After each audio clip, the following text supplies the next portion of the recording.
Complex changes, and by changes I mean key changes. So in the context of a chord progression, we have to navigate our way through these changes. In this particular tune, it's called Jesus, You Made Some Beautiful People. We're talking about those changes specifically, but certainly you could apply these principles to similar type progressions or similar type tunes. I tend to look, at least in the case of this piece, I tend to think of each chord as a brand new key.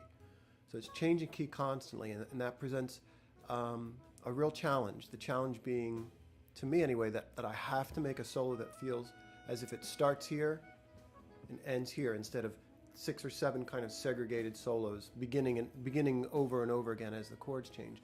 And I think that's a great challenge in general.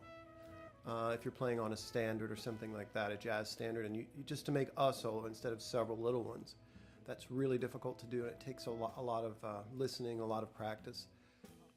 So a very simple way that you can begin soloing over changes might be to record two different chords in 2 different keys. Let's say a D flat major 9 and an F add 9 with A in the bass.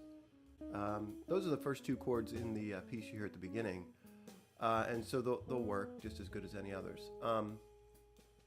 The D flat major 9 I would think of as belonging to the key of A flat. You can see the N A flat scale in the screen.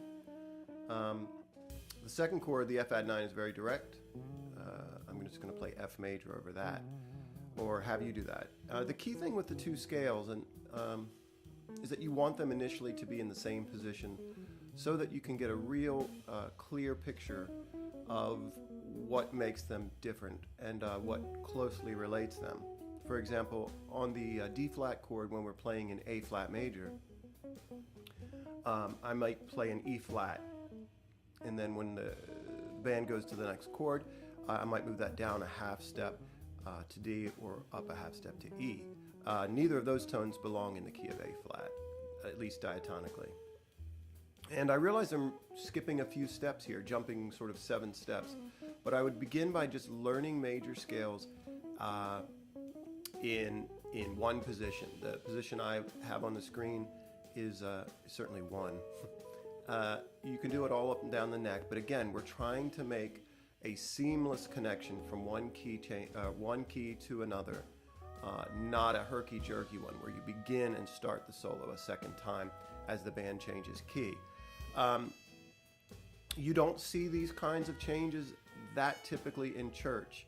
You see it all the time playing jazz or playing progressive music.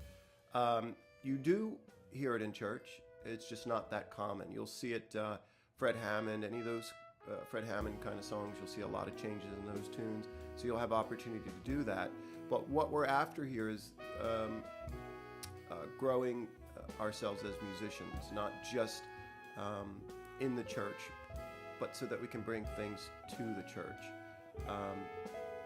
So we'll cover things like how it is that I know, or that we know, that you can play A flat major on a D flat chord, realizing that I sort of skipped over that. But begin with the 2 major scales in front of you. Draw them out on a staff. You know, it's okay to write notes on a staff. And you can see too what they share, what those 2 keys share.